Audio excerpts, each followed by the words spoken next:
is up, YouTube viewers? My name is Kiss, and welcome back to KTV Network. Today I'm reacting to the Life is Strange collection is lying to you. Ooh, what are they lying about? I know they have another game coming out. Well, I'll react to that in another video. Let's see what he has to. Let's see what Noer has to say to us. Let's launch.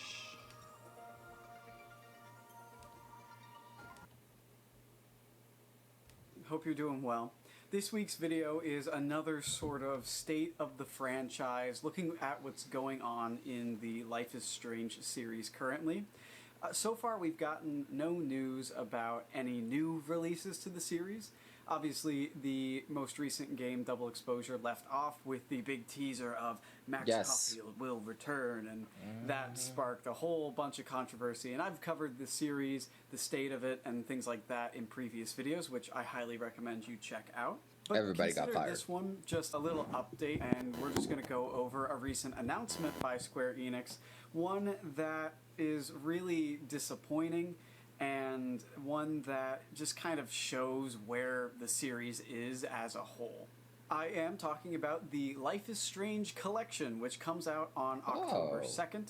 It's a compilation of all of the Life is Strange games. So it has Life is Strange Remastered, Life is Strange Before the Storm Remastered, Life is Strange 2, True Colors, and Double Exposure.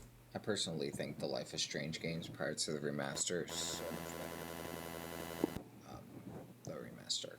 That's just my opinion. Sure. Now you might be thinking, why does this warrant a video? What is so crazy about them releasing a sort of collection of games? A lot of companies do that. Once a series is through, they'll pack it all together and release the collector's edition or the ultimate edition, whatever it may be. But that's the thing, Life is Strange isn't exactly over by any means. So doing this sort of definitive edition collection thing seems a little odd. Typically, the way the Life is Strange series would work is that we would get a mainline game, a sort of smaller game that is not a mainline, and then we would follow it up with a bigger budget mainline. So think about how we had Life is Strange Before the Storm, I would argue, should have been a mainline game, because that was an awesome game.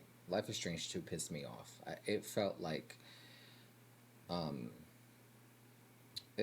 Rage Bait, the simulator. And it also, I didn't realize this at the time, but these boys, were they illegal? They were illegal. They had a home, but did they own it illegally? I think so. Which made them fugitives anyway, because the entire narrative was, oh, you know, they had a home, and then they were chased as if they were fugitives, but they were illegal, right? Someone answer that down in the comments, please. I don't want to look at it. Strange 1, then Before the Storm, then Life is Strange 2. So they were fugitives anyway. Strayed away from that. True Colors has become a much more important game than it was initially meant to be, in my opinion, because of the roadmap that Square Enix and Deck 9 are using for the series, the fact that they want it all to cross over. So it seems like this is kind of taking the spot of a smaller entries, and it's kind of just lazy. Also because of some of the choices made with it, there's just not much value to it. For example, Life is Strange 2 is about the same age as Before the Storm, yet it hasn't received the same kind of post-launch treatment that Before the Storm has. It hasn't received a graphical overhaul like the remastered version, or any kind of support in... Maybe because it's the lowest rated game on IMDb, that tells you that nobody likes it. Maybe, well, I'm talking for the masses, alright? There's going to be a select few that like the game. Sure. That way, which is really disappointing. I think this compilation would have been a good excuse to remaster the second game. The second game isn't as... And who wants to play as a character that doesn't have powers? That's the whole point of Life is Strange. Get out of my face. Popular as the other ones. However, it still has a dedicated group of fans. So I feel like a good compromise to please that group of fans while also pleasing the larger fan base as a whole would be to sort of give it that graphical upgrade in this collection. So you're not banking on people buying a full $40 to $60 remaster of a game that didn't perform too well. Nah, you good. As is normal with Life is Strange 2, it's vastly underappreciated and doesn't receive any sort of change or update in this package. You liked it, sir? You liked it? They made white people the bad guy except for the fatty. Price of the compilation is $60, which in a world where games are costing $70 or more now due to And Captain something with his father.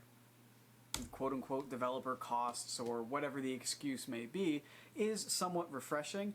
But it's a very telling thing about the state of the series, though, especially when we consider that less than a year ago, Double Exposure released for $60 and had other editions that were upwards of $70.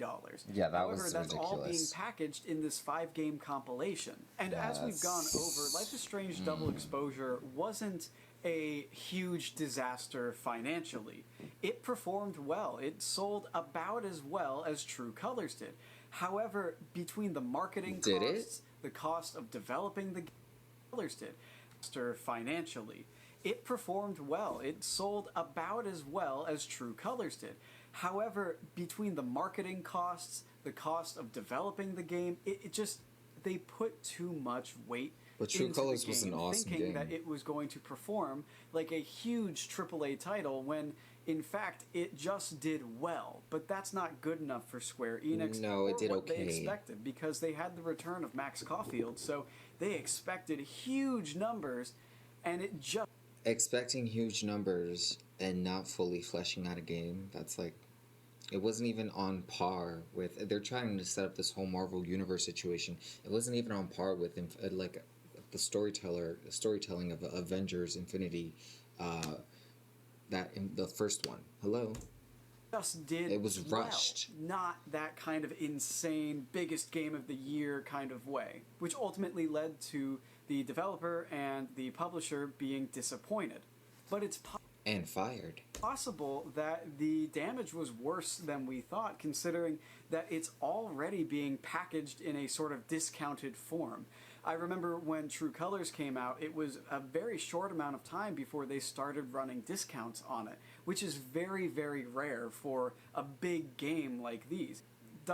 It's just another reason why Life is Strange should be viewed as a smaller, more intimate series rather than a big blockbuster video game.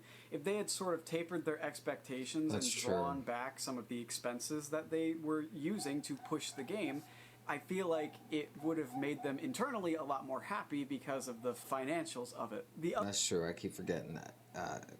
Life is Strange does have a niche. And I think they forgot that too. Other odd thing is that this is simultaneously a good deal and a bad deal. I did some research on the Steam database, I believe it's called, about the sales that the games have gone on. While a game like True Colors has only been discounted to about $40 or so, a little less than its release price, it's still a good deal if you were to get it in this package. However, games like the original versions of Life is Strange 1, Before the Storm, and Life is Strange 2 have been discounted as low as $3, $2.99 on Steam, and that's on Steam. That's not on some somewhat shady Steam Keys website. That is on the legitimate storefront. So if you want to get into the series, this would be a decent deal. Or if you're someone who has the original versions of the games and not the most recent versions, it might be an okay deal because the remasters are in there. Considering how low you can get some of these games, I really go back and forth on how good of a deal this actually is. It once again feels like a very cheap cash grab compilation. Also, the box that has been At least they're not releasing it 10,000 times, you know, with Naughty Dog. released for it, it doesn't feel like a big collection. It just feels like, here's our cutesy little compilation, guys. Please buy it. I don't know. That's what they should have called it, a compilation. Just I struggle to see. I struggle to see where they're going with it, because on one hand they're treating it like it's a definitive collection. You've got the remasters in there. You've got the most recent game, which has only been out for a little bit of time. Yeah. And then on the other hand, you have this box art that's very cutesy and doesn't really hit home that, hey, this is a compilation of all of them. However, the biggest issue with the game is its physical release. The concept of owning a video game that you purchase, particularly online, has become a bit of a contentious topic. Groups and petitions like Stop Killing Games have band together to protest developers and their very shady tactics when it comes to selling you video games and the verbiage that is within the fine print of when you purchase a video game. Nowadays, buying a game digitally is merely buying the right to play the game as long as it's on servers. You're not buying the game, you're paying for the right to use their servers to access the video game. That sucks. And at any point, the storefront or the developer or the publisher can completely take that away from you. It's very similar to how with renting movies, I know personally I've experienced it where I've purchased a movie on Amazon and a few years later, it's not in my stuff anymore because Amazon no longer had the license to show it. I wasn't able to keep it because I didn't own the movie. I owned the ability to use Amazon's servers to watch the movie. And the same exact thing is happening with video games, even physical versions of the games. A lot of games that you buy physically don't have the games on the disc. That's why people are pirating. Not me, I'm a law-abiding citizen. Merely a download code within the disc, or it's part of the game and it needs to fully download the rest. Some physical versions of games, simply you open it up and it's a little piece of cardboard that has the download code on it. It's ridiculous. And then this is kind of a side tangent, but you have developers saying that the discs are what's making the cost of games go up, yet we're paying the same amount for the digital versions. You would think that buying a digital version should be cheaper, especially since they can take it away from you at any point. But to focus once again on this collection of Life is Strange games, you don't actually get all of the games in the physical version. The only two games included on the disc are Double Exposure and True Colors. Life is Strange Remastered, Life is Strange Before the Storm Remastered, and Life is Strange 2 are not on the disc. You would have to digitally download them from the store. Which means whack. that if, I don't know, PlayStation Network goes down, or Square Enix, or whoever That's a whole scam. owns the rights They should have 5 physical... to the Life is Strange series decides to pull it one day, you will lose access to those games. So I don't understand how they can call it a collection when you don't even collect the game. You don't own it. In collections of video games from years past, most times they would include multiple discs. I mean, hell, Fallout New Vegas for Xbox 360 is such a big game that it required a separate download disc. But you at least own it. You just have to put both discs in and boom, it works. But that would cost them too much money. All that to say, this just feels like yet another cost-cutting, profit-growing measure from Square Enix to milk Life is Strange and regain some of their losses from pushing Double Exposure too hard. And from cutting their staff, this, that, and a third. I wonder what they're going to do with that new game. We're going to have to react to that soon. All because the game didn't meet the insane expectations that they put out. If they had reasonable expectations, like I've said in the past, Life is Strange Double Exposure would have been a decent hit. Overall, this is just sad. I don't feel reassured in the future of the series at all, especially since we're doing these bare-bone compilations now, less than a year after the release of the most big and the most recent Life is Strange game. I'm just very concerned as someone who holds the series near and dear. But what do you think? Are you going to be purchasing the collection? Do you already... No. No. But this was an interesting little video that Noer put together. Let me know what you think about this video down in the comments below. Let me know what other gaming videos you want me to react to. Like, subscribe if you vibe contribute today. And I will see you guys in the next reaction video. Take care. Thanks for stopping by.